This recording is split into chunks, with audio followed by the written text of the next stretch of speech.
ketika ada dua nikmat yang jarang disadari oleh manusia. Yang pertama adalah nikmat sehat, yang kedua adalah nikmat waktu luang. Jadi bisa mampu dan bisa melaksanakan. Makanya orang yang paling harus sehat itu siapa? Ulama. Karena kalau ulamanya sakit, dia nggak bisa bagi ilmunya. Tapi ya gimana Ustadz jualan rokok tadi? Nah itu dia masalahnya tadi itu. Pak Ustadz, aku langsung ulti aja ya. Kalau tadi kesehatan itu ada dalam Islam, kedokteran ada nggak dalam Islam? Kalau apapun soal kesehatan itu diperbolehkan. Makanya haramnya hilang. Kesehatan itu menempati posisi istimewa. Berarti kalau ada satu penyakit yang cuma bisa sembuh makan babi, di Islam itu kalau sakit yang wajib itu bukan berobat, sabar. Benar. Berobat itu adalah sunnah. Sabarnya di awal, tapi habis itu berobat gila loh. Iya benar, tapi wajibnya sabar, wajibnya bukan wajib berobat. Iya benar. Wajibnya Sabar itu berobat. maksudnya tawakal kita diinginkan oleh Tuhan bersabar, tapi tetap harus berobat. Berobat tidak harus. Tidak harus. Kan? Enakan kayak gitu tuh. Katanya lebih aman daripada rokok. Katanya. Kan katanya musi berapa puluh tahun dulu, ini baru tahun ke-10 dia. Siapa tahu matinya lebih cepat daripada Siapa rokok ya. Siapa tahu. Tapi lebih enak. Lebih manis ya, bukan gue promosiin ya. Tapi kan kalau rokok kan bau. Sebenarnya lebih ke fungsinya sih Pak Dokter. Apa emang fungsinya? Gue baru tahu loh vape dengan rokok ada fungsinya. Kalau ini, maksudnya kalau ada anak gue tuh lebih aman. Itu aja sih. Lebih wangi juga. Iya maksudnya kan nggak ganggu lah, nggak ganggu. Tapi ada nikotinnya nggak sih tuh? Ada. Ya Ini sama aja berarti. Lebih kecil. Lebih kecil kan? Lebih gede ini. Lebih gede. Ya berarti sama aja. Apa cepat matinya? Cuma kan efeknya kan bukan asap pembakaran tapi uap. Kalau rokok kan benar-benar sama anak kecil. Tapi gue pengen kasih nasihat tuh dia. Apa tuh? Orang ngerokok itu kan rata-rata nggak mau disuruh berhenti. Ya. Lu satu hari berapa rokok? Tergantung, kalau main PS 3-4 bungkus lah. 3-4 bungkus. Ya mati lah Pak Dokter, tinggal mati. Aliran Ustadz ngerokok atau enggak? Enggak, haram. Haram? Oh aliran haram? Iya. Tapi ada Ustadz yang jualan rokok. Ada. Itu ada emang? Ada. Bukan rokok, jualan rokok. Bikin merek rokok, jualan rokok. Ustadz loh. Kalau bagiku termasuk yang haram. Bagi Pak Ustadz haram. Kan preferensi masing-masing ya Pak Ustadz. Iya, itu ngambil pendapat masing-masing. Oke, tapi menurutku orang yang ngerokok itu menurutku berhenti cuma ada dua hal. Apa tuh? Mati satu pasti. Satu mati. Kalau misalnya dia datang ke dokter, dokternya bilang kanker paru-paru. 3 bulan lagi umur lu, makin lu ngerokok makin cepat dia berhenti pasti. Aku tuh yang kedua. Apa? Setengah mati. Enggak gimana? Yang kedua cinta. Oh gitu. Kalau misalnya dia pacaran dengan cewek, kayak anak gua kan cinta. terus ceweknya ngomong, aku nggak suka dengan kamu karena kamu ngerokok. Banyak kan cowok yang berhenti ngerokok gara-gara mau deketin cewek itu. Atau dia putus ngerokok lagi bos. Iya. Kalau tapi terserah. Tapi kan karena cinta. Harus jenap yang ngomong. Waduh. Atau anak. Be, berhenti be gitu. Nah, atau anak kan lahiran kan. Lu kalau jenap be berhenti ngerokok, kalau jenap merokok ya nggak apa-apa. Bentar. Malah join ya. Tapi sumur babe pas umur 23. Kenapa? Gue pengen tanya dengan lu pengen berhentinya karena mati atau karena cinta? Kalau di vonis dokter umur 65, gue tetap merokok biar matilah. Kalau sekarang di vonis berhenti dulu sih. Karena gini, dia tuh sebenarnya yang dia takutin bukan kesehatan dia. Dia takutnya nggak happy. Maka yang paling bisa untuk berhenti dia adalah jenap. Udah itu aja. Bener. Aku pengen tanya ya. Ada 2 pertanyaan ya. Pertama dia ngisep vape ya. Itu batalin puasa nggak? Dia ngerokok batalin puasa jelas. Rokok batalin puasa. Jelas. Vape yang mana? Vape sama kan ngisep rokok. Oke, kalau ini. Kalau itu enggak. Nah, apa bedanya? Nah gini. Bedanya gini. Sama-sama ngisep. Sama-sama masukin. Ya juga ya. Betul. Karena cobain dulu. Coba dulu. Segar banget. Dari tadi memang sedikit ini. Kayak ngisep obat kalian. Nggak, bodo amat belum waktunya kan. Karena emang gara-gara ngomongin lagi. Suges ngeliat dia soalnya memang beneran mampet. Iya. Beneran mampet. Oke. Nah ini bedanya apa? Nah bedanya jelas. Jadi kalau ada orang menghisap rokok, itu sebenarnya dia lagi memasukkan barang-barang ke dalam perutnya sebenarnya. Masuk paru-paru dan masuk perutnya. Oke. Nah maka kalau dia menghisap, beda antara perokok aktif dengan perokok pasif. Kalau ada orang, misalnya dia perokok pasif, ada orang ngerokok di sebelah dia, itu tidak menjadikan dia batal. Itu nggak batal? Nggak batal, karena dia seperti ngisap asap kan. Berarti masuk juga tapi kan? Walaupun masuk juga. Nah, maka itu tidak batal, karena dia perokok pasif. Tapi kalau misalnya obat, kayak tadi, misalnya bukan obat ding, tapi apapun lah, parfum, aroma, dan segala macam, itu paling parah, makruh. Paling parah ya makruh, tapi tidak menjadikan batal. Oke. Kecuali kalau ngerokok ya, ngerokok batal. Kenapa? Ya, aku masih nggak paham kenapa rokok batal, vape batal, hisap inhaler, vape vape. Iya, betul. Nggak batal. Iya, itu tadi. Biar adil sebelah sini. Memang betul sih, karena memang ada orang mengatakan ini nggak batal. Kenapa? Karena ini tidak makanan gitu maksudnya. Ada orang berpendapat begitu. Nah makanya kalau para ulama ketika melihat itu, kesamaannya yang dilihat, kesamaan antara minum dan makan dengan ngerokok itu hampir-hampir sama, memasukkan kemudian cairan atau ini makanan. Juga masuk Pak Ustadz. Nah, beda-beda. Ada dua. Nih, secara nggak usah ngomongin Islam deh Pak Ustadz. Gue pakai logikanya udah ketemu ini mah. Asapnya ya. Niatnya. Karena nafsu. Benar nggak sih? Tapi di dalam hukum itu niat tidak cukup, tapi harus ada cara memang. Jadi niatnya betul itu sudah pasti. Tapi yang kedua tuh gini, kalau mau diambil gampang ya. Kalau apa yang membedakan sesuatu yang batal atau tidak, ada sesuatu yang masuk ke dalam perut atau keinginan kemaluan, kan gitu kan ya. Nah, artinya kalau misalnya asapnya nyampe ke perut itu udah pasti batal. Oh, ini sampai paru-paru. Ya, kalau sampai paru-paru tidak. Atau misalnya kita nyicip masakan bagi ibu-ibu tuh lagi masak dicicip, tetes itu sedikit. Terus habis dicicip terus kemudian dilepeh misalnya. Itu nggak masuk ke dalam perut, nggak ada masalah. Itu nggak ada masalah. Nggak ada masalah. Oh, berarti kumur-kumur nggak ada masalah. Kumur-kumur nggak ada masalah. Sikat gigi nggak ada masalah. Nggak ada masalah. Hanya nanti dibahas lagi. Kalau seandainya dia sikat giginya habis zuhur, ya itu makruh. Makruh itu dibenci oleh Allah. Karena kenapa? Karena khawatirnya Imam Syafi'i menggolongkan ada orang bolak-balik WC terus kerjanya kumur-kumur terus, nah itu khawatir ketelan, ya kan? Nah itu kan bahaya. Gitu. Tapi temanku memang ada cerita. Temanku ada cerita. Ya? Masuk ke kamar mandi, teman banyu bak. Iya, kumur-kumurnya pakai sirup ya. Banyu bak itu Palembang banget ya banyu bak. Iya. Kok? Tapi kalau misalnya datang sesak napas nih, bengek nih misalnya kan, misalnya yang Lex nih berapa tahun lagi bengek nih gara-gara rokok nih, terus di nebu, itu batalin puasa nggak? Apa tuh? Nebu tuh kayak pakai apa ya? Cukup oksigen. Oh tentu tidak. Enggak. Kan oksigen, nggak ada masalah. Oh nggak ada masalah ya. Nggak ada masalah. Infus juga ada perbedaan nantinya. Apakah infus itu membatalkan atau tidak? Karena dia tidak masuk ke perut. Maka ada ulama yang tidak membatalkan, ada ulama yang membatalkan. Tergantung aliran yang mana tuh? Kalau aku ikut ulama aja sih. Kalau aku sih melihat itu tidak sampai masuk ke perut ya. Jadi nggak ada masalah, seharusnya begitu. Tapi balik lagi, karena aku bukan ahli fikih, kita coba tanya pada ahli fikih aja. Tanya ahli fikih aja. Gitu. Hari ini kita mau bahas tentang kesehatan dalam Islam. Iya, cocok tuh. Karena bulan puasa itu harusnya bulan kesehatan. Oh, itu bulan kesehatan. Bulan kesehatan. Karena gini ya, di dunia zaman sekarang puasa itu jadi sebuah terapi. Banyak sekali fasting terapi. Betul, intermittent fasting ya salah intermittent fasting dan segala macam. Dan aku banyak sekali banyak baca judul riset, bukan baca riset ya. Teorinya kok. Teorinya. Mau ku bantah soalnya. Banyak ya? Setauku kebanyakan habis orang berbuka puasa minumnya yang manis. Nah, berarti bukan puasanya, tapi makannya. Ya kan ya? Karena accumulated studies itu artinya sudah studi yang sangat bertumpuk-tumpuk yang mengatakan bahwasanya puasa pasti benar. Iya, bahkan dari dulu sebelum ada Islam juga puasa memang udah ada ya. Aku baca nih tadi, intermittent fasting from dawn to sunset for 30 consecutive days is associated with anti-cancer proteomic signature and upregulates key regulator dan segala macam. Intinya ini kan berarti kan muslim banget nih, 30 hari intermittent fasting dari dawn to sunset, yaitu dari subuh sampai ke maghrib. Nah, itu memberikan peningkatan fungsi-fungsi proteomik, fungsi-fungsi protein di dalam badan. Artinya ya imunnya naik, stem cell-nya juga naik dan segala macam, itu harusnya jadi bagus sih harusnya. Betul, secara penelitian memang aku pernah baca. Apalagi kan ini puasanya lebih dari 13 jam ya. Benar. 14 jam ya. Betul. Jadi itu bagus banget. Apalagi kalau misalnya disambung lagi jadi 18 jam itu lebih bagus lagi. Itu kalau yang nonton episode awal tuh, banding dengan episode sekarang, itu udah kelihatan wajahku glowing. Kenapa? Karena ada Athena. Tapi sebelumnya kalian berdua pernah baca tentang konspirasi sarapan belum?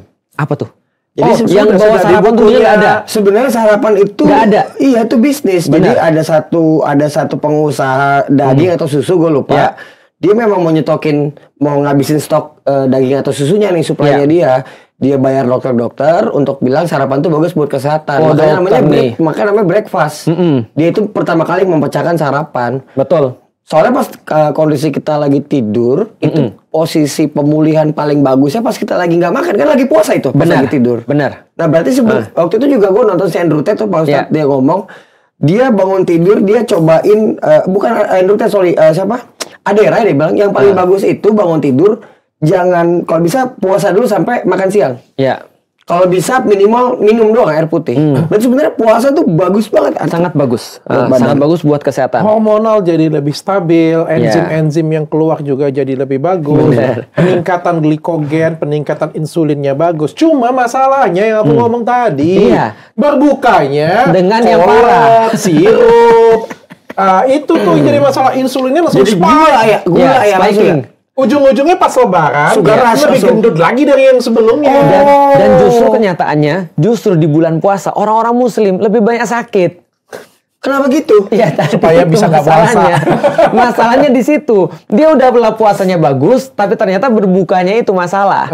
Nah, artinya berarti pola hidup. Jadi gini, kesehatan itu di dalam Islam harusnya adalah pola hidup, bukan sekedar cari obat. Jadi gini ya. Aku sering bahas begini, pendekatan orang-orang barat adalah ketika ada orang sakit itu harus ada input yang masuk. Oke. Itu kan pendekatan barat nih. Sakit apapun itu harus dikasih obat. Karena harus ada input yang masuk, padahal belum tentu masalahnya di situ. Tapi di dalam Islam, pendekatan kesehatan itu bisa kita bagi jadi 3. Input iya, proses iya, output juga. Karena orang tuh bisa dikatakan sakit kalau andai kan ada masalah pada inputnya, ada masalah pada proses hidupnya atau gaya hidupnya. Yang kedua adalah ada masalah pada pengeluaran. Makanya kan kalau misalnya contoh kita nggak bisa sekresi atau kita nggak bisa ekskresi, ya itu pasti masalah. Nggak bisa keringat masalah, nggak bisa ke belakang itu masalah. Nah kita kemudian nggak mendapatkan nutrisi yang bagus, malnutrisi itu juga masalah. Dan juga ada penyakit-penyakit yang karena salah prosesnya itu. Nah maka Islam tuh sebenarnya ngasih semua prosesnya itu gaya hidupnya yang sehat. Oke. Kok tapi kesehatan dalam Islam tuh ada?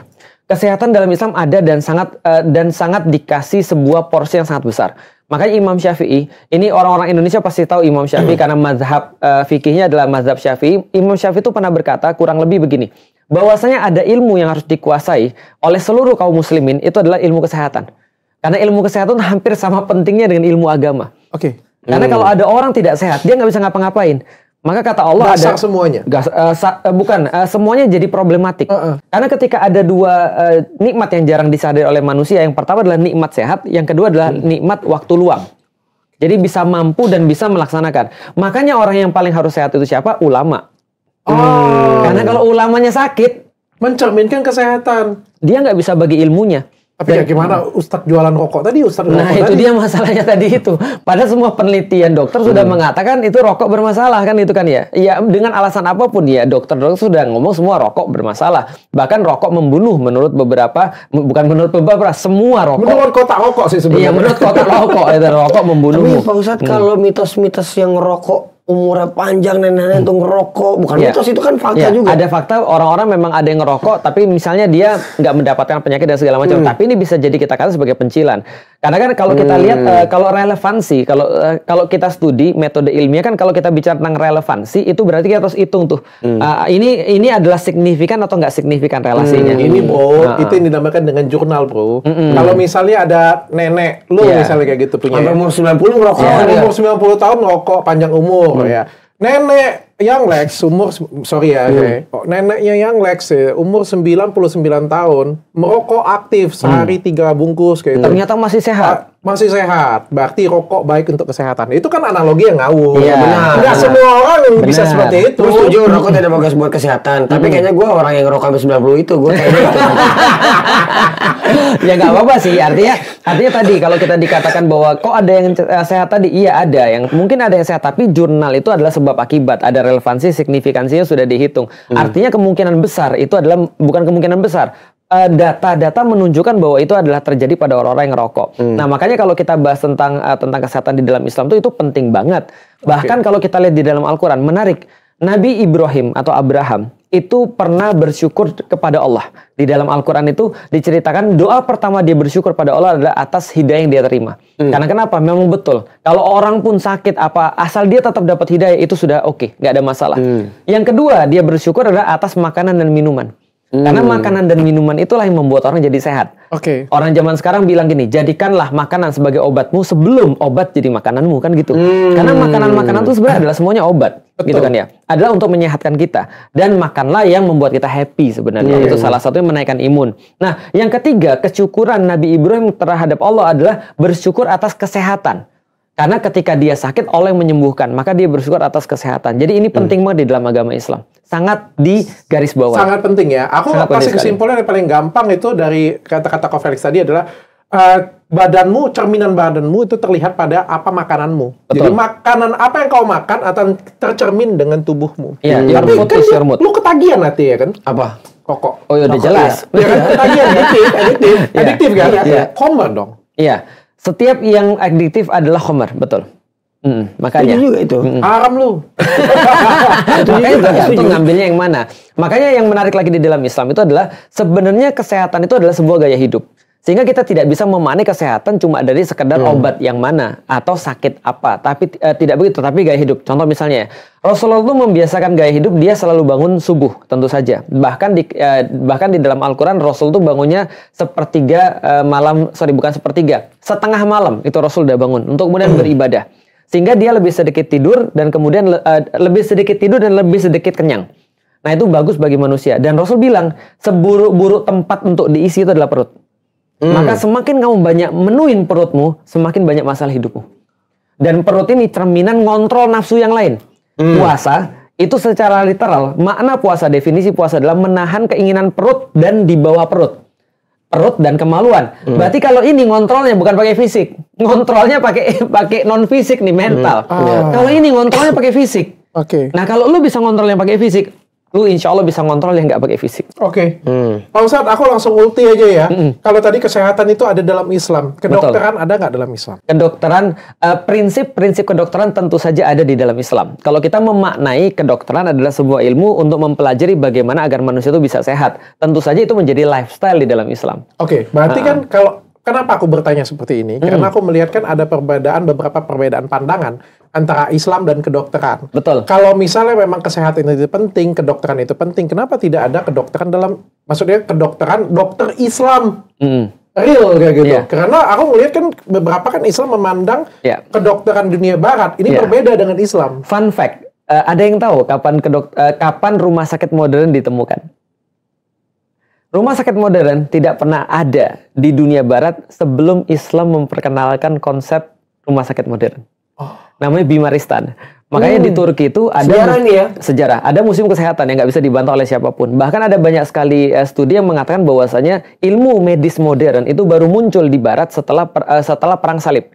Karena perang salib itu ke transfer ilmu. Betul, ada transfer budaya, ada transfer ilmu dan segala macam. Sehingga baru kemudian muncul bagaimana cara menganalisis menganalisis penyakit secara ilmiah. Contoh misalnya, wabah Black Death yang ada di Eropa itu kan hampir memakan sekitar berapa? 1/3 atau 2/3 orang meninggal dalam wabah Black Death. Dan pada saat itu orang-orang Eropa mempercayai bahwasanya kalau ada wabah yang muncul di antara mereka harus cari siapa penyihirnya.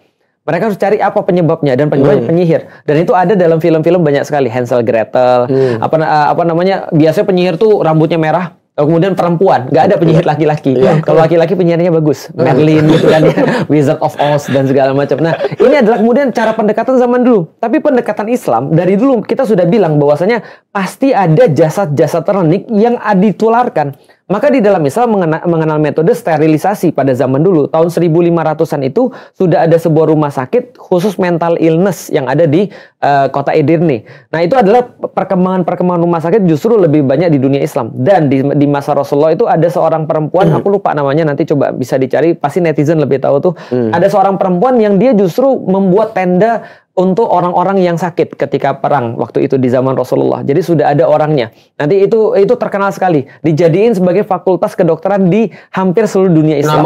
Nama orangnya ini. Jadi justru medis itu diperhatikan pertama kali di dunia Islam. Menarik sekali. Tapi ada nggak kedokteran yang benar-benar kayak ini kedokteran FK Islam? FK Islam kan ada. Kalau kayak sekarang kan ada FK Muhammadiyah kan memang ada, tapi kan tetap mengandutnya ke barat kan. Betul. Kayak gitu. Ada banget.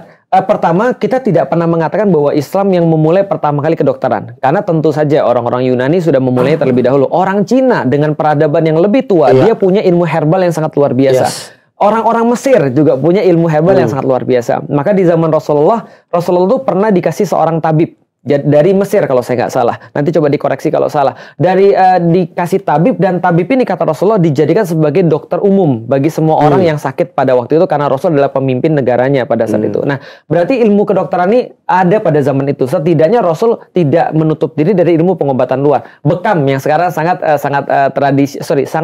happening di dalam dunia Islam. Itu udah dipraktekkan oleh orang Cina, dipraktekkan oleh orang Mesir, udah dipraktekkan oleh orang-orang zaman dulu, tapi diadopsi oleh Islam. Pertanyaannya, ada nggak kemudian semacam kayak fakultasnya? Jawabannya ada. Makanya kita lihat, tahun 1500 itu sudah ada fakultas khusus untuk kedokteran. Itu di Turki, di kota Edirne. Sekarang dikenal dengan nama Salik Müzesi. Dalam bahasa Turki, dalam bahasa Inggris, Beyazit Health Museum. Itu jadi warisan UNESCO. Sebagai sebuah fakultas kedokteran yang memang khusus ngajarin kedokteran. Jadi tapi sampai sekarang untuk di Indonesia sendiri ada nggak? Nggak ada ya? Fakultas Kedokteran Islam. Tentu saja jadi gini. Pertama kita harus melihat dulu bahwasanya tadi, ini yang dokter bahas di awal tadi ini penting banget. Karena masih banyak orang-orang muslim menutup diri terhadap segala sesuatu yang seolah-olah bukan Islam. Contoh, ketika orang berbicara tentang tibun nabawi, tentang pengobatan gaya Nabi, orang berbicara cuma dengan bekam, madu, habatus sauda. Ketika mereka berurusan dengan urusan kedokteran modern, maka mereka bilang, enggak, itu bukan pengobatan kita. Bahkan tidak juga sedikit yang mengatakan bahwa ini haram.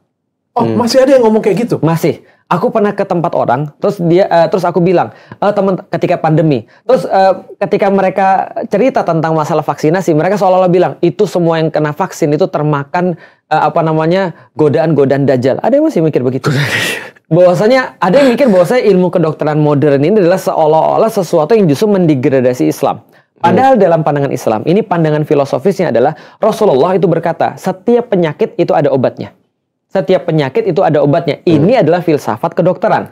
Karena setiap penyakit ada obatnya, maka carilah obatnya. Karena setiap penyakit ada obatnya, kecuali penyakit tua. Itu nggak ada obat. Tua itu nggak ada obat. Tua tuh pikun maksudnya ya. Tua pikun dan mati. Itu kalau tua maksudnya keriput jadi bagus lagi bisa dong. Betul, bisa, nggak ada masalah. Tapi kalau tua pikun itu pasti mati. Maksudnya mati itu nggak ada obatnya. Maka tentang habatus sauda, Rasul katakan habatus sauda bisa menyembuhkan seluruh penyakit kecuali mati. Nah, mati itu ya karena tua dan seterusnya. Artinya Islam benar-benar memperhatikan ilmu kedokteran. Nah, ketika ada ilmu kedokteran dari yang lain seperti misalnya bekam, Rasul adopsi. Ada kemudian ilmu kedokteran yang lain seperti tadi tabib yang datang dari Mesir, Rasul juga adopsi dan segala macam. Kalau kedokteran barat, pandangan Islam sendiri bagaimana? Selama itu adalah berkaitan dengan sains atau berkaitan dengan keahlian, maka Islam memandang serahkan sesuatu pada ahlinya. Oke, berarti support, nggak ada masalah. Jadi biarkan ahlinya berbicara. Nah, kebetulan sekarang kita berbicara tentang ilmu kedokteran didominasinya oleh Barat karena orang-orang muslimnya lagi kacau. Tapi dulu ketika zaman kemasan Islam, orang berbicara tentang kedokteran, orang berbicara dengan dunia Islam. Maka orang-orang datang ke dunia Islam untuk berobat. Salah satunya ada satu namanya Lady Montagu. Lady Montagu itu mempelajari tentang vaksinasi itu di Utsmani, di Turki. Zaman dulu Utsmani namanya. Jadi dia mempelajari inokulasi untuk smallpox, dia cacar ya. Nah, jadi untuk cacar waktu itu membunuh banyak sekali orang-orang di Eropa, dia belajar di dunia Islam. Artinya apa? Artinya waktu itu yang advance adalah dunia Islam, melakukan inokulasi, lalu kemudian melakukan proses pembuatan vaksin dan seterusnya dengan darah hewan dan seterusnya, itu udah terjadi di dunia Islam. Nah, artinya ya kita bisa katakan untuk sekarang ilmu kedokteran ini didominasi Barat, tapi dulu mungkin didominasi oleh orang-orang Muslim gitu. Oke, tapi berarti kalau misalnya dia menerima kedokteran Barat, apakah semua diterima? Karena aku melihat nih, kalau aku nggak salah nih, ada beberapa ilmu kedokterannya kan berseberangan dengan agama Islam. Misalnya? Contohnya angkat rahim. Oh iya, tentu yang kita bahas ya. Iya, vasektomi. Ya, kalau urgent kan nggak apa-apa Pak Dokter. Ya. Kalau urgent boleh. Betul. Jadi gini, kalau itu bersifat urgent atau berkaitan dengan kehidupan, apapun yang dilarang menjadi boleh. Contoh misalnya ya, ada seorang yang hamil misalnya, sudah lebih daripada 40 hari. Di dalam Islam kan nggak boleh digugurkan. Ya. Tapi ternyata dokternya bilang, ini cuma dua pilihannya. Ibu atau anak gitu. Kalau nggak ibunya mati, anaknya mati. Itu boleh. Anaknya diambil boleh, nggak ada masalah. Nah, contoh misalnya, ini ada kanker rahim misalnya. Rahimnya harus diangkat. Ya, mau ngomong apa lagi? Nah, itu sudah harus kemudian untuk menyelamatkan orang, itu harus diangkat. Itu nggak ada masalah. Kalau apapun soal kesehatan, itu diperbolehkan. Haramnya hilang. Kesehatan itu menempati posisi istimewa. Berarti kalau ada satu penyakit yang cuma bisa sembuh makan babi, Pinter. Gimana nih? Keren banget. Jadi gini. Katup. Ya kalau urgensi kan? Ya, katup jantung. Bahkan vaksin dari babi. Nah, MUI itu sudah menyampaikan bahwa kalau ada kasus misalnya contoh kayak vaksin, misalnya vaksin dulu sebelum katup ya. Vaksin dari babi dan tidak ada obat lain selain itu. Bagaimana hukumnya berobat dengan barang-barang yang haram? Maka hukumnya adalah paling parah makruh. Oh, itu paling parah makruh. Paling parah makruh, tidak sampai haram. Tidak sampai haram. Nah, pokoknya urgensi ya. Urgensi. Ya. Katup babi juga sama. Kalau memang tidak ada barang-barang lain kecuali itu yang ada, ya dia udah untuk menyelamatkan nyawa dia nggak ada masalah. Nah, itu adalah hukum fikihnya. Berarti kalau misalnya sakitnya adalah pikiran yang bodoh, gitu kan? Nah, sakitnya adalah pikiran bodoh. Urgennya tuh memang harus berobatnya belajar tuh ya. Kalau nggak haram tuh ya, semua yang dilakukan dia haram ya. Makanya hukum belajar tuh wajib di dalam Islam. Oke, berarti belajar wajib, kesehatan dalam Islam wajib, kedokteran menyembuhkan ke dokter, Betul. itu juga wajib. Bahkan kalau ada orang-orang muslim yang dia tidak pernah menguasai ilmu-ilmu kedokteran modern pada zaman sekarang atau kedokteran barat lah kita bisa bilang sekarang, maka itu menjadi semua orang muslim berdosa. Karena jadi fardu kifayah. Dokter, gue masih ingat nih kata Pak Ustadz waktu itu episode berapa ya? Di Islam itu kalau sakit yang wajib itu bukan berobat, sabar. Benar. Berobat itu adalah sunnah. Sabarnya di awal, tapi habis itu berobat gila Iya. loh. Iya benar, tapi wajibnya sabar. Wajibnya Wajib sabar. berobat. Iya benar. Wajibnya Sabar itu berobat. maksudnya tawakal kita. Oh, kita diingatkan oleh Tuhan bersabar, tapi tetap harus berobat. Berobat tidak harus. Tidak harus kan? Hukumnya sunnah. Sunnah itu mendapatkan pahala kalau kita melakukan, kalau tidak, nggak mengapa. Karena gini ceritanya. Suatu waktu ada seorang perempuan sakit jiwa. Bukan sakit jiwa, epilepsi. Epilepsi itu yang apa sih, Dok? Kejang-kejang, Oh, kayak gitu, epilepsi lah. Lalu kemudian dia bilang sama Rasulullah, "Ya Rasulullah, aku minta doamu agar aku sembuh." Karena doa Rasul pasti diterima. Rasul bilang, "Aku bisa doain kamu dan kamu akan sembuh. Tapi aku kasih kamu pilihan. Kamu mau aku doain dan kamu sembuh, atau kamu mau bersabar, aku jamin bagimu surga. Dengan pahala sabarmu itu." Dia bilang begini, "Kalau gitu aku sabar aja ya Rasulullah. Tapi aku minta doa." Nah ini pintar nih cewek ini. "Tapi aku minta doa ketika aku lagi kambuh, agar auratku tidak tersingkap." Kata Rasul, "Oke, aku doain." Jadi dia didoain ketika dia lagi sakit, auratnya nggak tersingkap. Karena masalahnya cuma itu aja, bukan epilepsinya. Nah, epilepsi dia memilih untuk sabar untuk itu. Nah, maka dari sini muncul bahwasanya bersabar ketika sakit itu wajib, berobatnya adalah sunnah. Kalau kita pengen dapat tambahan pahala. Oke. Pokoknya aku sampai di sini aku paham bahwa kesehatan itu penting. Apalagi kan sekarang masih banyak banget ya batuk pilek gitu ya. Betul. Apalagi pas bulan puasa kayak gini punya. Betul. Makanya kayak dari aku kecil ya, aku tuh selalu menjatuhkan pilihanku ke Fix Vaporub ini nih. Masuk ya Pak Dokter ya. Masuk terus. Tapi memang benar. Ini produk yang legend banget kan. Dari kita kecil loh ini sudah ada loh. Udah ada itu dari gua kecil. dari keluarga. Pokoknya kalau misalnya ini ya, kalau dioles ya ke leher ya, ke dada ya, itu gue rasa nyaman banget. Apalagi kan kalau sekarang ini kan penting banget ya Pak Ustadz ya.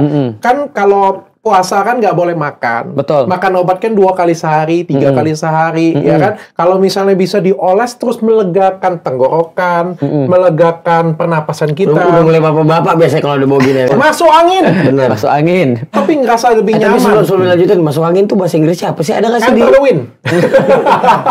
Inwin. Masuk angin kayaknya di doang nggak sih? Unwell.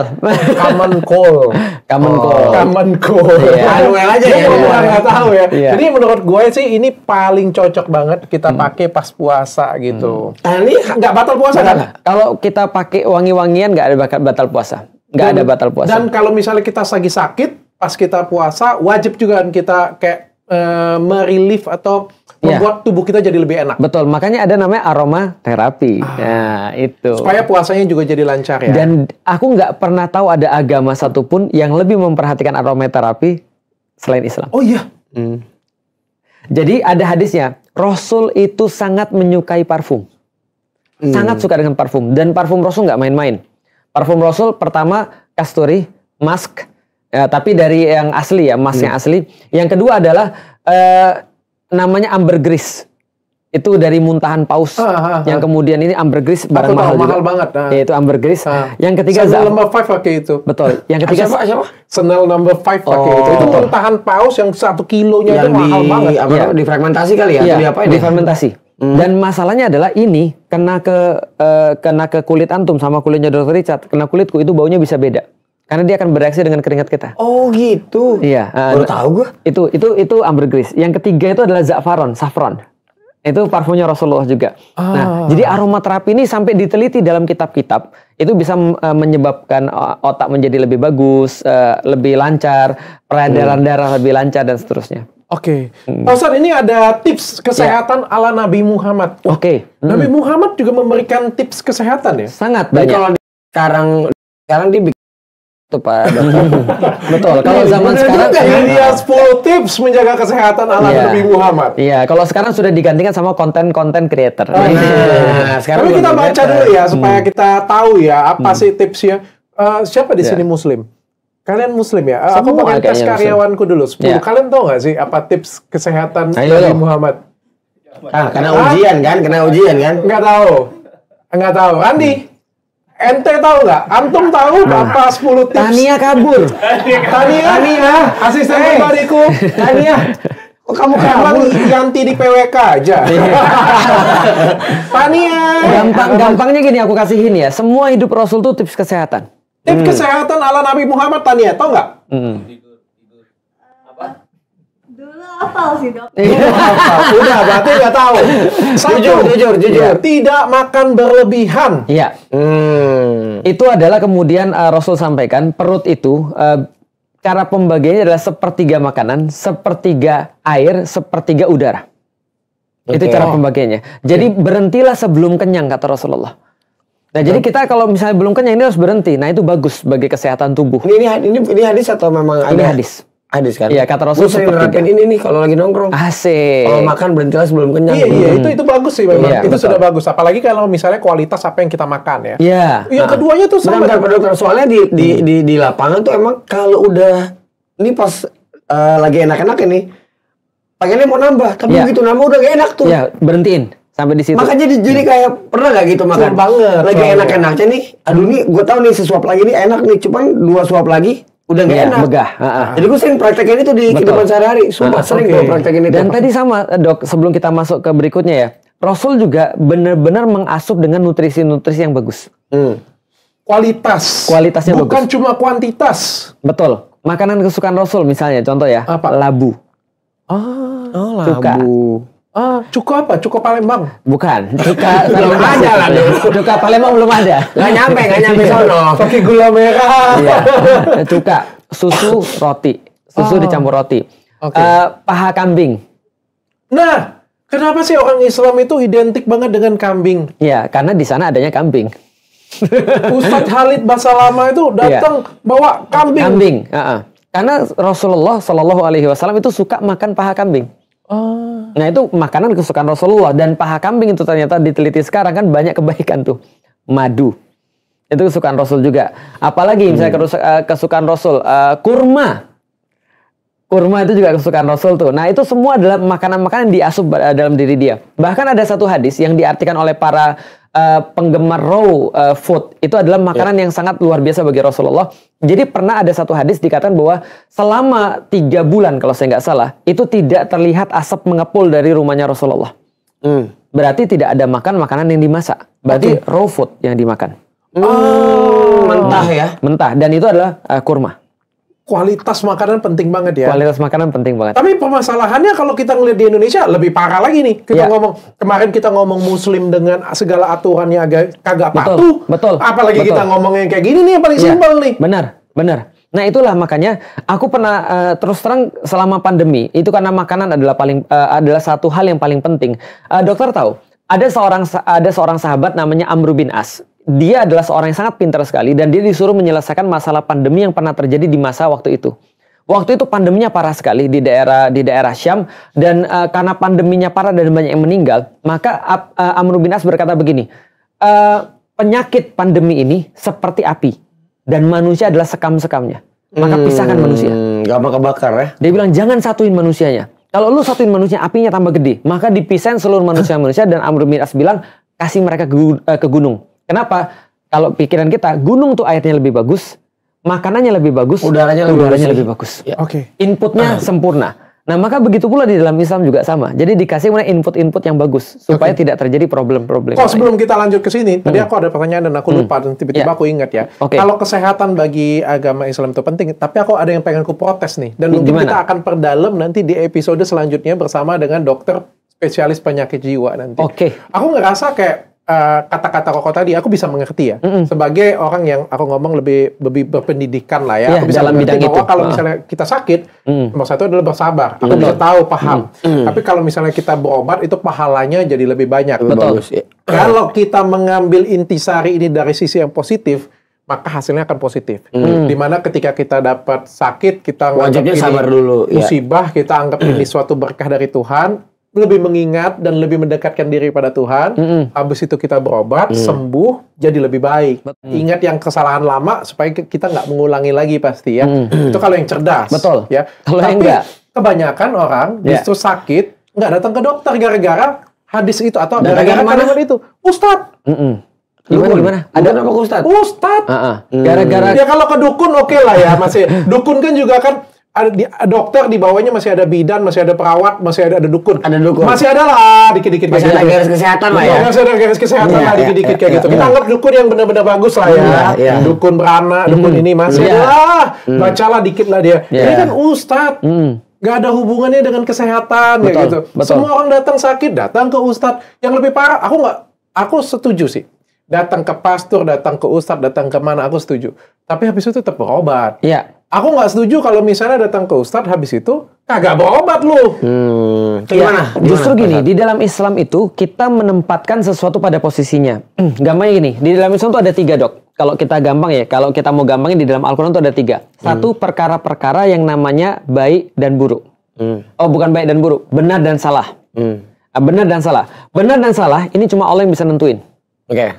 Contoh misalnya ya, lu harus sholat atau nggak sholat, itu Allah nentuin. Sholatnya berapa kali, itu Allah nentuin. Yang perkara kedua, itu tentang baik dan buruk. Atau gampangnya lagi tentang ilmu lah. Nah, tentang ilmu ini adalah yang ahli yang menentukan. Yang ketiga, tentang indah dan tidak indah. Nah, ini semua orang boleh ngomong.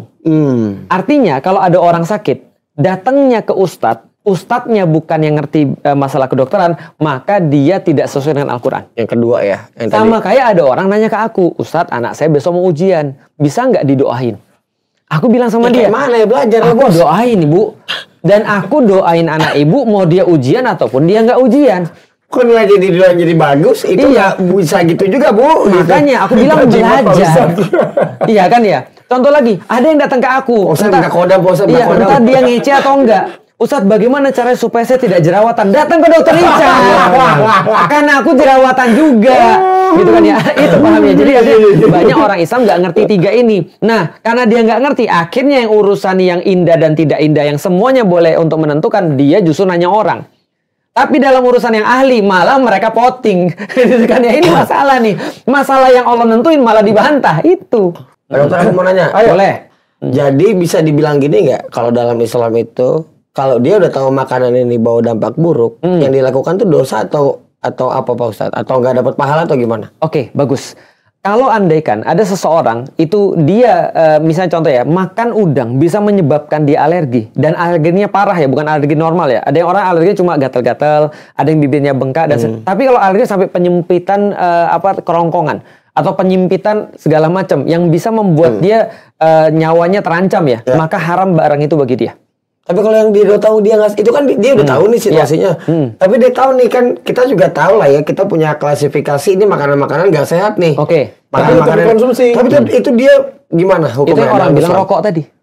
Selain rokok. Contoh misalnya, orang ketika ngerokok tadi, terus dia dibilang ini haram. Biasanya alasannya itu makanan-makanan berlemak menyebabkan diabetes. Diabetes adalah pembunuh terbesar. Nah, kalau itu dia sudah tahu itu adalah sesuatu yang buruk, maka itu adalah sesuatu yang harusnya dia tidak makan.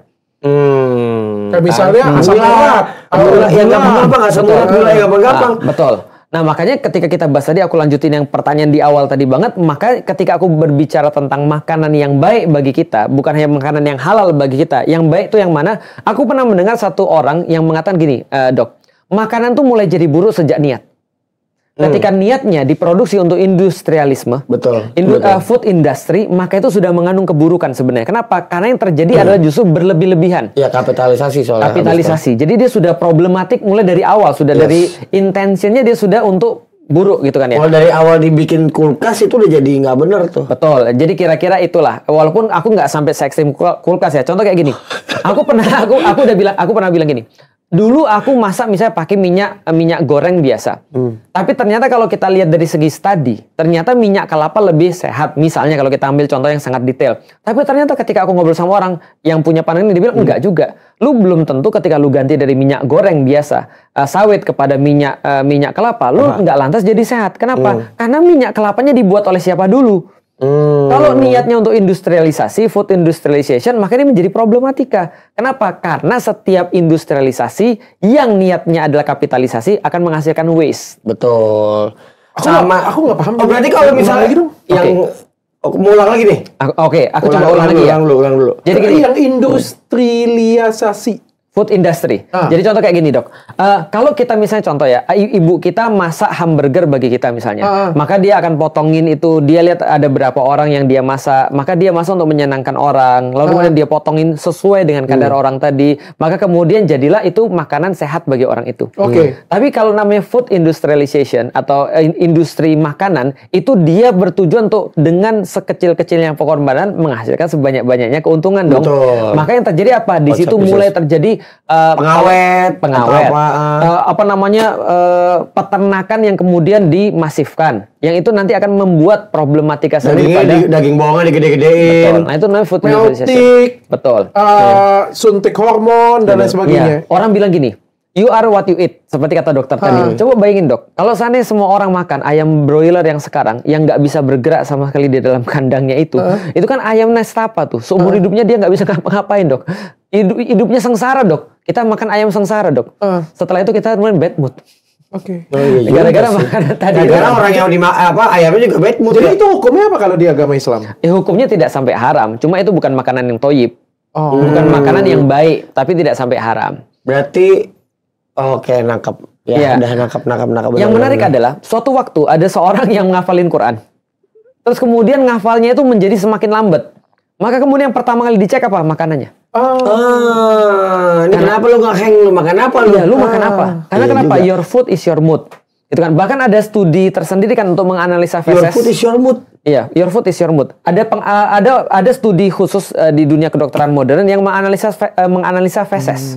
Menganalisa mohon maaf. Jadi dari situ orang kelihatan makanannya apa dan penyakitnya apa. Dan kita aja kalau normal ya, kalau misalnya mohon maaf ya, kita BAB misalnya, baunya itu nggak seperti biasanya. Itu lagi sakit. Lagi sakit. Oh berarti makan makanan yang binatang yang mau dimakan tuh bahagia kita bahagia. Yang bahagia. Jangan dia stres. Jadi ternaknya bahagia, ayamnya bahagia. Bener. Mahal bos. Iya. Mahal bos. Bener. Terakhir gue makan hewan yang bahagia, lo tau nggak apa? Daging sapi steak. Emang iya sih olive sapi yang dari Jepang yang olive. Iya. Yang cuma makanannya cuma olive oil kayak gitu punya olive. Kita nggak bahagia. Tapi satu slice dagingnya 2 juta gila. Memang. Karena gimana diukurnya itu sapi bahagia ya. Terus sapinya dipijit katanya. Wagyu A5 kan? Iya. Memang begitu. Soalnya dia kan bener kalau ada riset tuh kalau sapinya ngelihat dia bakal dibunuh, bakal dipotong, dia stres. Dagingnya nggak enak tuh. Maka itu benar. Benar. Stres. Itu benar. Ada penelitian, Dok, cara pembunuhan terhadap hewan itu mempengaruhi daging. Itu jelas menurut contoh ya, yang paling gampang, yang dipukul sama yang disembelih itu beda. Kalau yang dipukul itu kemudian darahnya ngendap ke dalam. Dan kita tahu darah adalah sumber penyakit karena nutrisinya banyak. Maka muncul banyak penyakit. Setidaknya yang disembelih sama yang dipukul itu lebih cepat busuk yang dipukul daripada disembelih. Itu udah jelas. Dan cara nyembelih juga harus ada. Rasul mengajarkan ketika nyembelih, pertama, jangan nunjukin barang pedangmu itu, pisaumu itu kepada hewan. Kan, makanya boleh. Yang kedua, belakang ya? Iya. Enggak juga. Enggak dong, kan ada cara nyembelih. Kalau kita korban tuh sering lihat tuh kan. Iya, ada caranya tuh. Ini kalau kambing, Dok, itu dijatuhin dulu, dipegang. Setelah disayang-sayang dulu, ada caranya. Ada terus ini kupingnya ditutupin matanya dulu, baru disembelih. Dan kata Rasul, asah pisaumu supaya kamu nggak nyakitin hewan. Karena kita tahu kalau pakai tumpuk krok. Ya, memang harus clean. Karena ketika sudah putus saraf sakitnya, dia nggak ngerasa sakit lagi menurut kedokteran. Itu kan ya, ketika sudah putus saraf sakitnya itu. Lalu kemudian apalagi kita nggak boleh mempertontonkan hewan yang lagi disembelih di depan hewan yang lain, stres dia. Oh ya benar itu, makanya kabur kan. Kalau itu juga nggak boleh di dalam Islam. Nah maka ada lagi studi lagi. Sampai sedetail itu ya? Sampai sedetail itu. Dan ada lagi satu lagi yang luar biasa. Aku beberapa waktu ini dapat buku-buku luar biasa. Salah satunya adalah 10% Human. Artinya manusia tuh cuma bisa mensintesis 10% daripada apa yang menjadi asam amino bagi tubuh dia. Selainnya disintesis oleh siapa? Mikrobiom. Ada lagi buku yang kedua, judulnya The Second Brain. Bahwasanya otak itu ada dua, selain di sini otak kedua perut. Maka kalau perut kita bermasalah, nggak heran kalau otak kita stunting. Bener. Makanya kalau nggak lapar galak banget gue. Bener. Kita juga jadi jelek. Iya. Kita jadi jelek. Oh iya benar. Dan tapi kalau kenyang happy ya. Nah itulah kenapa pentingnya makan makanan yang halal. Bener juga. Kalau nggak tingkah lakunya jadi bahaya tuh. Bener juga. Tapi lu pilek ya? Dari tadi lu lagi mampet. Makanya ini dari tadi pakai fix inhaler dong. Kan dari tadi di depan gue udah bilang bodo amat sama kru. Gue mau pakai dari awal. Tapi ini fix inhaler ini memang untuk yang apa ya? Melegakan pernapasan nggak sih? Terutama kan kalau misalnya kita nggak bisa napas itu kan nggak enak banget ya. Ya mampet. Ya mampet nggak enak banget tuh. Mampet nggak enak. Perut lapar, terlalu kenyang juga nggak enak. Kayak salah satu ya.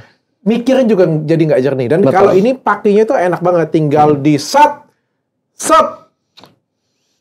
Pak Dokter, plong, lega. Asal jangan dipakai yang enak, mampet pernapasan, mampet pemasukan, ada yang enak. Asal jangan setelah lu pakai lu kasih ke orang lain ya. Tapi ini praktis banget dan nggak batalin puasa juga kata Pak Ustadznya. Dan yang paling enak lagi ini bisa praktis dibawa kemana-mana ya. Jadi bisa digantung di tas kunci juga nih. Jadi nyaman banget. Ada gantungannya ya. Dan terima kasih juga Fix Inhaler sudah menjadi sponsor kami hari ini. Mudah-mudahan masih banyak perusahaan-perusahaan besar lain tergerak. Ya, terutama. Tapi sebenarnya ini dia udah nggak perlu iklan lagi. Iya ya, karena teruji bagus banget. Karena ada di setiap tongkrongan. Ini gimana nih fix nih? Fix nih. Bisa kan? Kita jalan di fix ya. Iya kan? Kalau kita mau sesuatu padahal itu artinya udah. Tapi kalau anak tongkrongan pinjem-pinjeman nggak sih? Apa? Anak tongkrongan pinjem-pinjeman nggak sih? Jarang ya? Jarang. Pinjem-pinjeman di tongkrongan ini rokok. Oh iya, joinan. Yang udah pasti tongkrongan kalau jalan udah kita fix kan nih. Pasti selalu gitu. Kalau nggak fix ya mendingan kita nggak usah pergi ya. Iya kan. Pak Ustadz, tapi aku butuh statement lebih clear lagi Pak Ustadz tadi. Jadi kalau misalnya orang sakit, datangnya ke Ustadz enggak? Enggak, datangnya ke dokter. Aku ulang sekali lagi ya. Jadi kalau orang sakit datangnya ke Ustadz? Enggak, datangnya ke dokter. Cuman bedanya di zaman dulu ada memang dokter merangkap Ustadz seperti yang aku sudah bilang. Itu nggak ada masalah. Tapi intinya datangnya ke dokter. Kalau gampangnya sekarang ya, jangan datang ke Ustadz, datang ke dokter. Kalau lu punya masalah penyakit, lu punya masalah kulit dan segala macam, jangan datang ke Ustadz, datang ke dokter Ica. Ada satu lagi kalau nggak Pak Ustadz, bikin konten TikTok. Bikin konten TikTok boleh datang ke Ustadz. Sakit nih cerita nanti komennya tuh pinter-pinter semua tuh. Oh iya benar. Semua dokter datang tuh. Iya benar. Nggak dokter juga datang. Iya. Karena aku kasihan sih, bukan karena apa sih. Aku melihat kayak menjadi suatu ya gini lah ya. Aku juga harus fair kita ngomong ya. Dunia kedokteran Indonesia kan tidak baik-baik saja. Aku ngomong ya, tidak dalam kondisi yang ideal. Aku ngomong tidak baik juga, nggak buruk juga. Aku ngomong dokter-dokter Indonesia banyak yang bagus. Banyak oknum lah. Tapi sistemnya yang jelek. Sistemnya yang jelek. Sistemnya kurang baik lah dibandingkan dengan negara-negara seperti Singapura, Malaysia. Lu bayangin aja datang ke sini dokter. Lu datang jam berapa? Misalnya janjian jam 7. Dokter datangnya jam 9. Masuknya jam 10. Masuknya jam 11. Itu di sini atau di Singapura? Di sini. Kalau di Singapura kita janjian jam 9. Pak dokter bener ngomong begini, Pak dokter nggak takut? Udah biasa. Dia udah biasa di head orang. Nah, tapi memang iya kan. Datang kalau ke dokter Indonesia, lu janjian jam 7 malam, dokternya datang jam 5 sore nih. Janjian datang jam 5 nih sore. Dokternya datang jam 7. Terus masuknya jam 9 malam. Dari sakit sudah sembuh duluan. Oh makanya tadi orang sakit ke Ustadz. Makanya bukan, efeknya adalah kayak gini. Ketika terus dokternya juga, aku mohon maaf ya bagi ID ataupun beberapa dokter yang menonton. Tapi ini adalah cerminan untuk kita memperbaiki diri. Fakta ya. Ya kadang-kadang kita itu tidak menjelaskan dengan baik ke pasien. Saking sibuknya, Jadi pasien keluar nggak ada sakit apa-apa, nggak ada apa-apa. Ke dokter sana nggak ada apa-apa. Akhirnya datang ke Ustadz. Kayaknya aku disantetin. Bener. Makanya. Soalnya semua dokter ngomong aku baik-baik saja. Makanya dia datangnya ke Ustadz. Gitu. Akhirnya datangnya ke Ustadz. Nah, aku tuh kesian nggak jadi masalah, didoakan seneng dong. Siapapun yang doakan, baik Ustadz, pastor, siapapun doakan, aku tuh bahagia banget. Mau kita doakan rame-rame juga boleh. Betul. Tapi habis itu tetap berobat. Itu benar. Karena kesian tambah parah sakitnya. Benar, aku sepakat. Makanya jangankan Ustadz ya, kadang-kadang gini. Ada orang salah menganalisis bahwa ini adalah problematika yang harus diselesaikan dengan cara-cara tertentu, malah pergi ke tempat-tempat yang lain. Contoh yang paling nyata, aku pernah lihat ada dokter mau nangis. bilang kalau ada masalah, Mbok ya jangan dipijat perutnya. Nanti ususnya lengket katanya gitu. Itu gimana? Karena dia nangis tuh, mau nangis dia ngomong gitu. Kenapa? Karena banyak orang yang datang ke dia internis karena perutnya tuh lengket karena dipijit gitu maksudnya. Jadi dia sakit bukan pergi ke ustadz juga sih, pergi ke tukang pijit. Boleh nggak pergi ke tukang pijit? Lengket. Boleh, nggak ada masalah. Tapi ada yang nggak boleh dipijit. Daerah sini katanya nggak boleh. Karena kalau udah lengket pas dibuka itu susahnya minta ampun katanya. Kata dokter sih bukan kataku. Iya, dia checklist nih ya. Jadi ini kan sama kan. Ini kan soal pola pikir nih. Masalah ini nyelesainya kemana gitu maksudnya. Contoh, masalah AC misalnya dalam mobil, ya bisa jadi kita pergi ke bengkel. Tapi kalau masalah ban bisa jadi kita pergi ke tukang ban. Tapi kalau misalnya masalah mobil bau, ya jangan ke bengkel. Bisa jadi bengkel mungkin nggak tahu, ya carilah misalnya ke tempat yang lain. Masalah kesehatan datanglah ke dokter. Bener. Pengen memperkuat iman datanglah ke ustaz. Benar. Dan ketika sakit apapun, misalnya contoh ada yang bisa jadi dengan alternatif, ada juga bisa jadi juga yang enggak. Contoh misalnya patah tulang misalnya, itu jangan dipijit juga.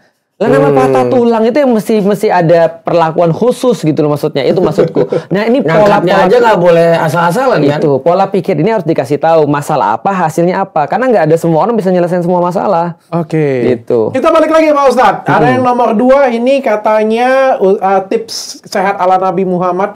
Berhenti makan sebelum kenyang. Tadi sama tuh kayak yang di atas. Kita udah tahu ternyata banyakkan makan ya. Nomor 3 atur porsi makan. Sama. Ini deh, yang menarik nih yang 7 itu jangan tidur tengkurap tuh gimana? Itu gue suka banget tidur tengkurap, Pak Ustaz. Enak itu kepala di bawah ya? Pokoknya tengkurap kebalik, karena kan telentang. Di bawahnya ada apa nggak? Kagak dong. Kan tidur. Nah itu nggak tidur.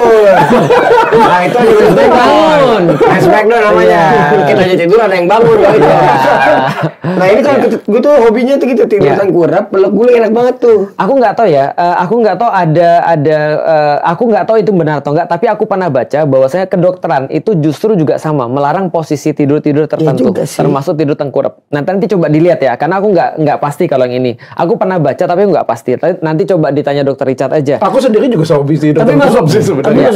Aku pernah baca tuh Pak Ustadz, katanya tidur tengkurap itu memang paling bagus tuh yang telentang begitu tuh. Ya betul. Sebenarnya tadi ada yang juga miring ke kanan. Si Luffy tidurnya tak. Betul. Kalau nopeng nggak bisa nggak? Telentang ya. Karena gini, ini berkaitan gini. Contoh ya. Tidur miring ke kanan misalnya. Karena gini, manusia itu adalah barang yang bukan simetris. Benar. Jantung kita ada di sebelah kanan.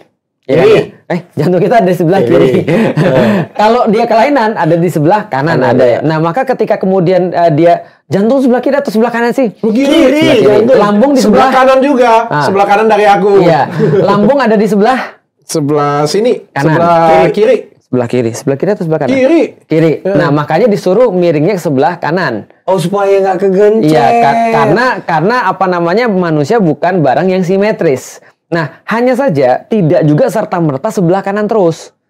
Karena aku pernah pergi ke dokter, suatu waktu aku lagi sakit pinggang. Sakit pinggang aku pergi ke bukan dokter, fisiologis. Dia bilang gini, Ustadz tidur sebelah kanan ya. Tahu dia? Aku bilang kok tahu? Lah iyalah kan itu sunnah aku bilang. Dia bilang, itu kan sunnah dia bilang. Iya. Terus kenapa aku bilang? Itu problemnya Ustaz. Kok problem? Ini kan sunnah Rasulullah. Tidur miring ke kanan. Anda siapa? Asik ini enggak. Yang mana yang lebih tinggi dari sunnahnya? Menarik dia bilang. Ustaz, gitu kan ya. Rasulullah itu bangun di malam hari untuk sholat. Ustadz tidur sampai pagi. Bener. Gitu. Ustadz nggak bangun. Aduh malu gue. Karena ternyata kita cuma setengah-setengah meniru sunnah Rasulullah. Cuma tidur sebelah kanannya doang. Tapi puasanya tidak. Tapi memperbanyak puasa ya. Sholat subuh tentu. Tapi bangun malam hari. Ternyata sholat itu adalah bagian untuk menormalkan tubuh. Bahkan sekarang ada tidur. Jadi riset itu sholat itu lagi ruku lagi apa itu. Betul. Kesehatan ya ternyata. Kesehatan. Ya? Betul. Jadi termasuk kemudian posisi begini. Itu kemudian mengatur agar semuanya jadi sehat. Jadi gini. Ada keseimbangan pada tubuh manusia dalam satu hadis. Bahwasanya. Dari Al-Quran. Allah katakan salah satu keutamaan Adam adalah karena Allah menciptakan Adam dengan keseimbangan. 2. Dari tanah. 3. Dikasih ruh oleh Allah. Nah keseimbangan itu maksudnya apa? Keseimbangan itu dalam satu hadis diceritakan bahwa setan ngelihat manusia, begitu dia lihat semuanya sampai di sini, sampai di pusar. Setan bilang, oh bisa gue goda nih. Oh. Karena dia melihat point of gravity. Point of gravity manusia di sini. Maka ada 3 keseimbangan pada manusia. 1 di sini, 1 di sini, 1 lagi di kepalanya. Coba lihat ya. Kalau misalnya contoh, aku boleh berdiri nggak sih di sini? Boleh. Kalau aku berdiri begini ya misalnya ya, contohnya. Aku berdiri begini, ini kan seimbang nih. Tapi kalau aku berdiri begini, miring. Yang terjadi ini ku miring nih. Pelvisku miring. Kalau pelvisku miring, yang pertama kali menyesuaikan adalah pundak. Kalau dia miring begini, dia akan miring begini. Pundaknya miring, iya. Dan kepalaku akan miring begini. Makanya kalau ada orang kemudian lihat ya, dia sholat ya. Begitu dia sholat, aku lihat dia kadang-kadang begini. Allahu Akbar gini. Ada masalah badannya nih. Karena kalau misalnya dia sholatnya nggak bener, rukuknya nggak bener, pasti ada masalah hidupnya. Secara kesehatan jelas sekali ada masalah. Kita bisa lihat dari sana ya. Betul, hamstringnya masalah. Kemudian otot-ototnya masalah. Maka gerakan sholat, aku tidak mengatakan gerakan sholat untuk kesehatan ya. Gerakan sholat aja kita bisa lihat sakitnya tapi apa. hasilnya, efeknya itu pasti kesehatan. Oke. Allahu Akbar. Berdirinya sempurna. Berdirinya begini nih, ngadep ke depan. Bukan begini. Oke. Kalau begini pelvisnya kebuka nih. Kalau pelvisnya kebuka pasti dia nggak bisa berdiri lurus. Oke, ini berdiri lurus. Dibukanya segini, jangan gini juga. Maru. Itu kan kasihan tetangga sebelah kanan itu kalau berjamaah. Lu mau main apa? Ngambil space orang. Dia ngambil space orang. Mau contohin biar ini. Jadi itu ternyata sangat berpengaruh. Contoh ketika COVID kemarin ada apa namanya itu yang ketika dia punya apa cairan di paru-paru untuk ngeluarin, aku lupa namanya itu kan posisi sujud. Posisi sujud kan kata dokter-dokter kalau lu lagi sesak napas, sujud. Karena lu akan ngeluarin seluruh dalam paru-paru lu. Aku lupa nama posisi apa tuh.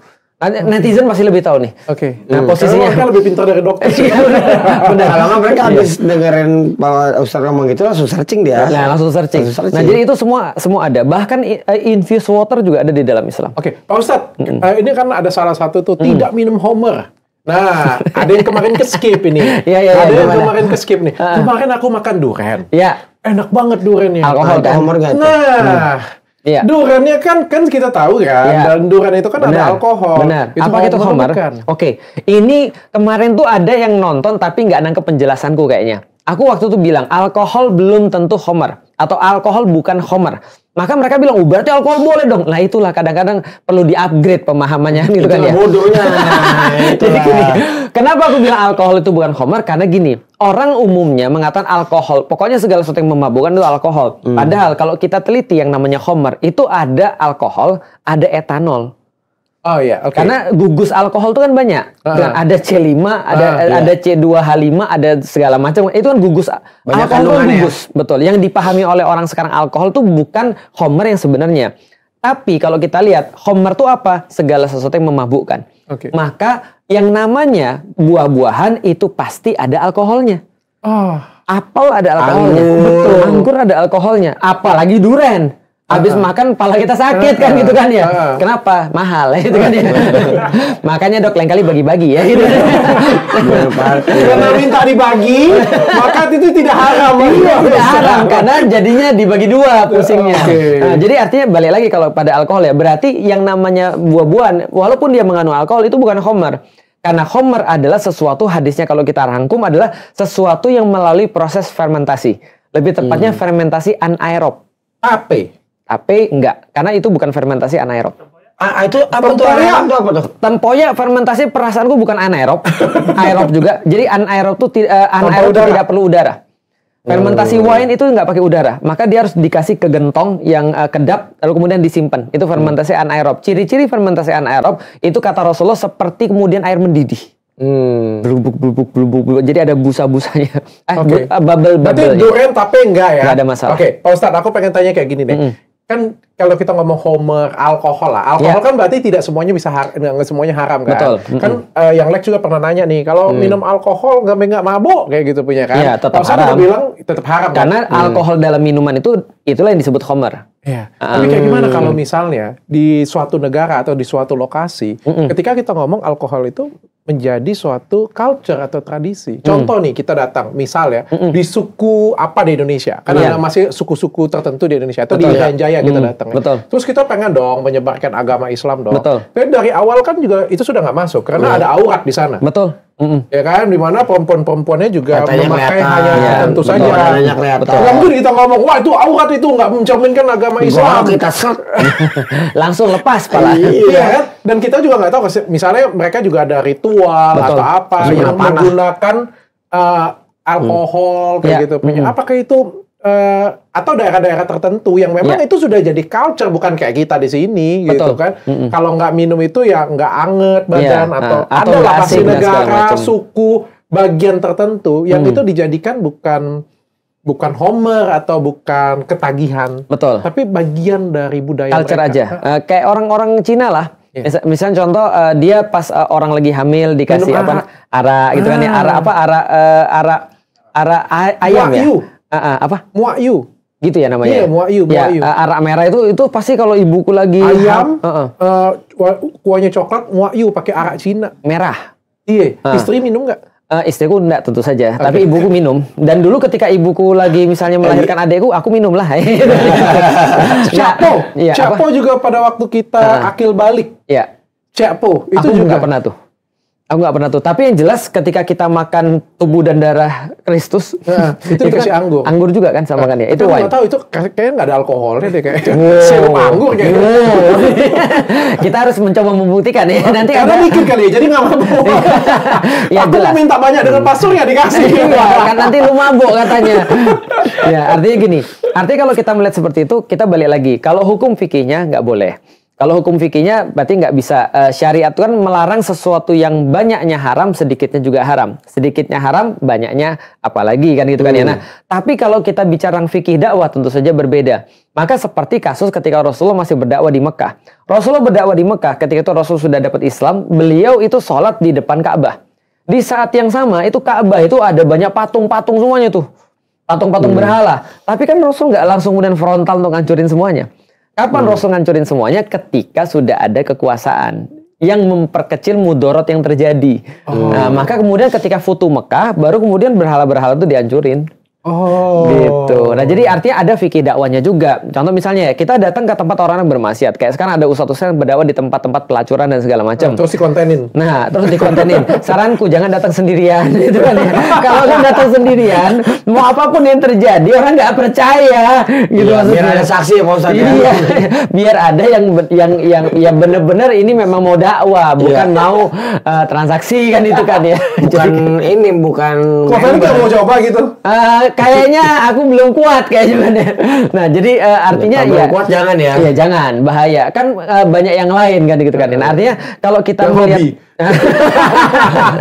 nah, kalau kita lihat kayak gitu ya berarti nggak ada masalah dong kalau kita bisa berdakwah pada orang-orang yang masih bermaksiat. Muslim misalnya berbicara pada orang-orang yang masih bermaksiat. Siapa tahu dengan dakwah kita itu dia jadi bagus. Yang menjadi panduan cuma satu, kita jangan membenarkan apa yang dia lakukan. Yang kedua, kita tegas-tegas menyampaikan apa yang harus mereka lakukan. Gitu. Oke. Pak Ustadz, kita ada pertanyaan dari netizen nih. Kita baca pertanyaan dari netizen.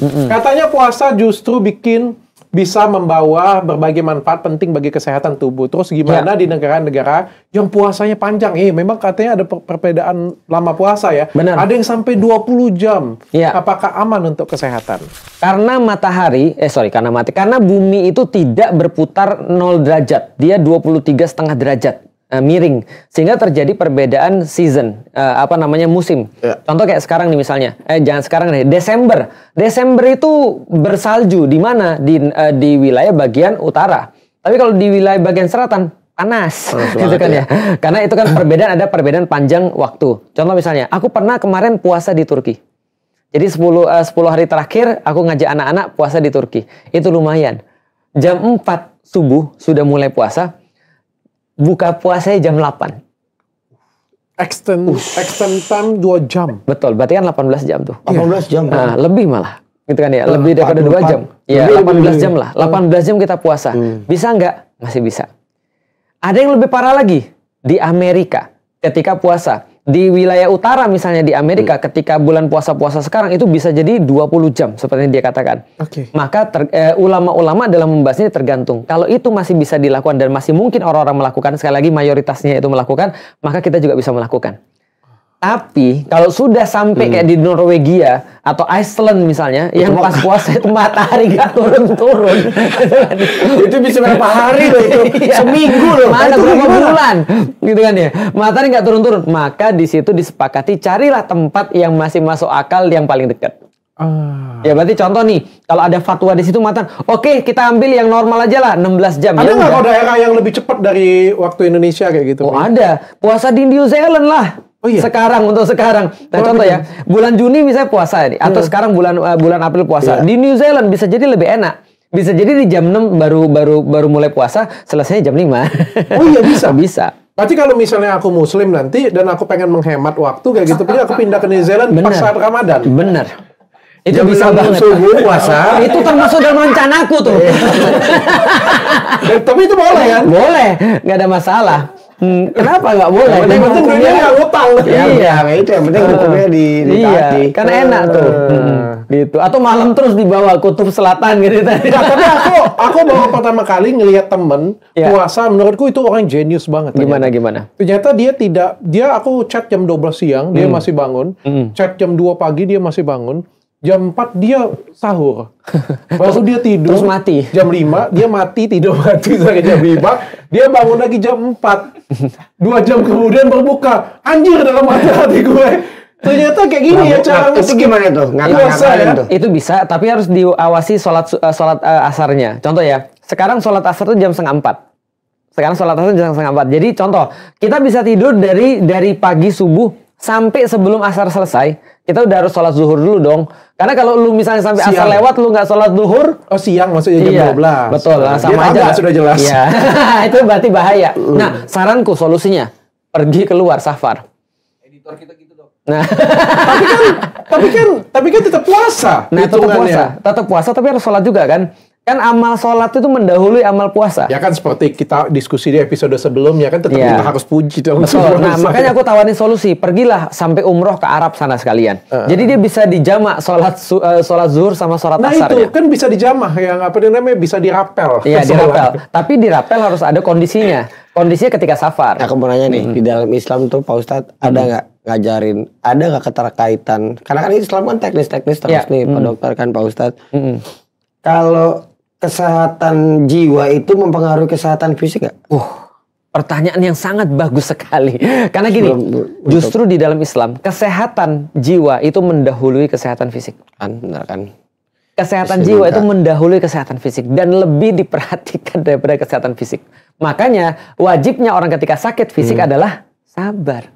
Karena sabar itu kesehatan jiwa. Ternyata puasa juga ada hubungannya dengan kesehatan jiwa. Setelah diteliti oleh para ahli tentunya. Menyebabkan lebih calm, menyebabkan lebih santai, meningkatkan imun dan segala macam. Nah itu adalah kesehatan jiwa. Karena orang bilang gini, yang paling bahaya, entah benar atau enggak dok ya, penyakit psikosomatis. Iya dong, sudah pasti. Psikosomatis adalah pikiran yang menyebabkan penyakit asli beneran.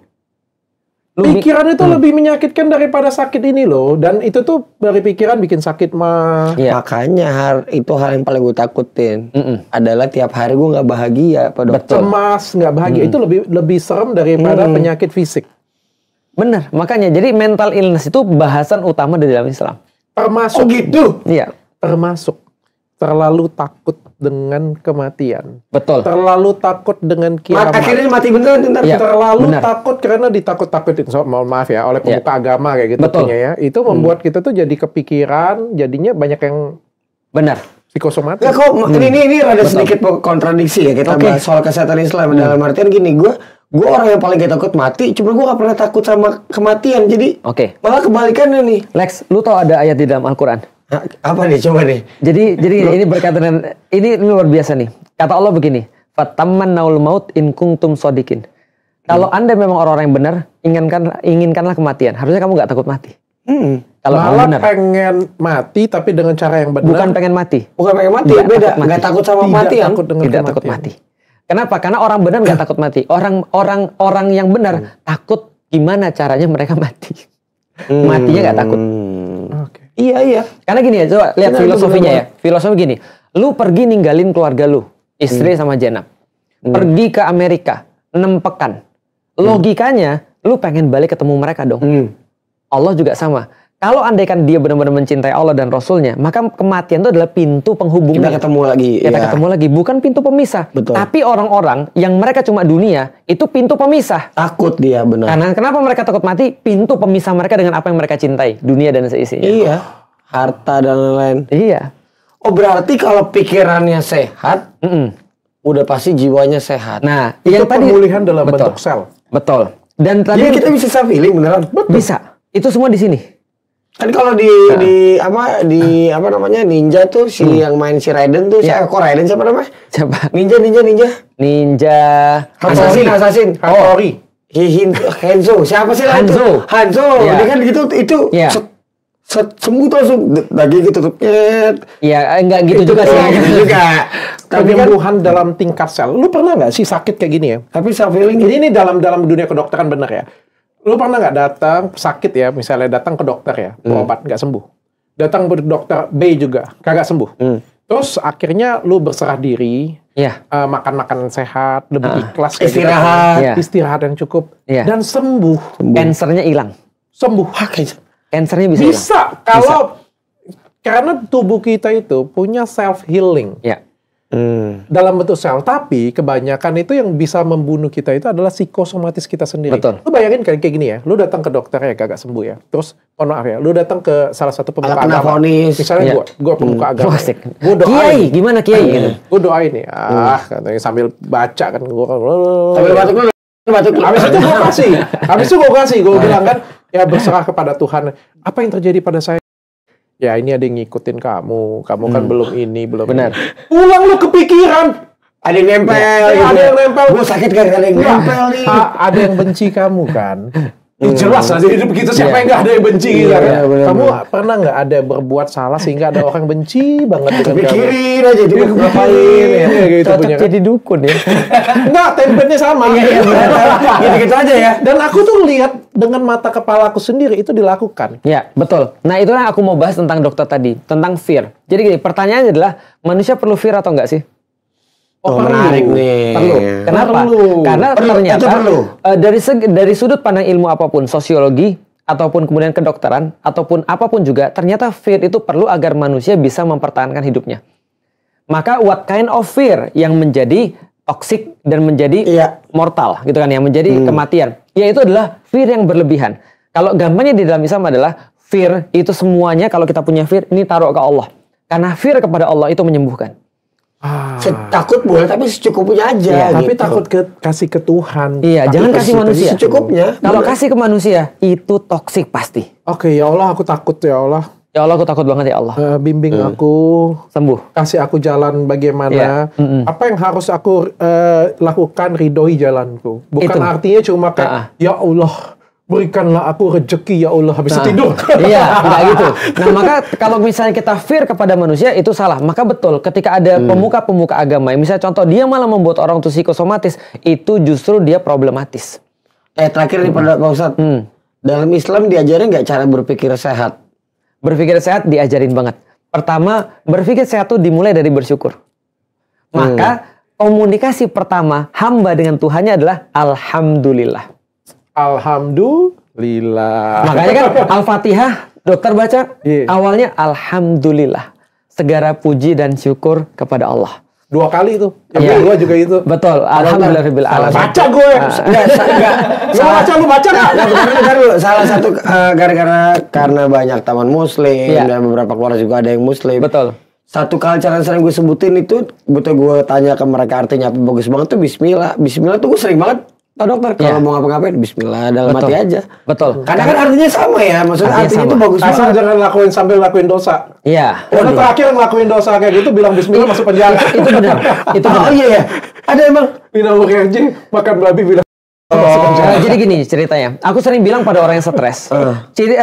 Gampang cara membedakan yang kamu lakukan itu sesuatu yang Allah ridho atau nggak ridho. Coba aja. Kalau misalnya kamu berbuat sesuatu yang Allah nggak ridho, kamu Bismillah, tambah stres kamu. Tapi kalau kamu melakukan sesuatu yang Allah ridho, Bismillah, itu malah makin kuat. Kenapa? Karena Bismillah itu artinya apa? Bismillah itu kalau penjelasan gampangnya adalah saya melakukan ini karena Allah. Dan tidak ada saya lakukan ini kecuali karena Allah. Karena itulah kalau ini bagus berarti Allah yang kasih.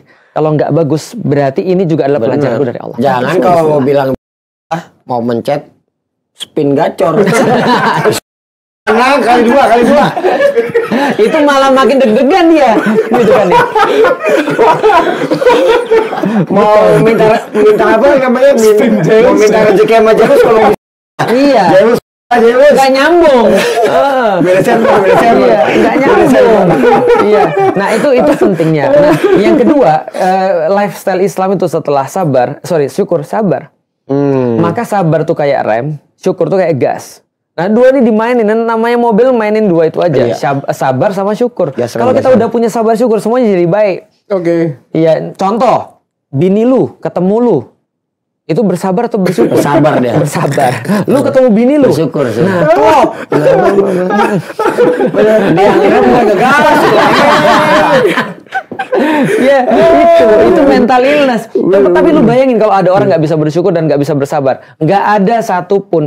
Jadi katanya Mahatma Gandhi nih, gitu kan ya. Walaupun aku nggak suka orang India ya. Tapi kata dia, itu betul. Bahwasanya dunia ini bisa mencukupi semua mulut manusia. Tapi nggak bisa cukup untuk satu mulut yang serakah, yang nggak bisa bersyukur. Kan gitu kan ya. Jadi kemampuan kita untuk bersyukur pada sesuatu yang sedikit, itu menjadikan kita punya kebahagiaan. Dan kemampuan kita untuk bersabar, ya pada sesuatu yang belum dapat, itu juga menghasilkan kebahagiaan. Dari bahagia, jadi sehat. Betul.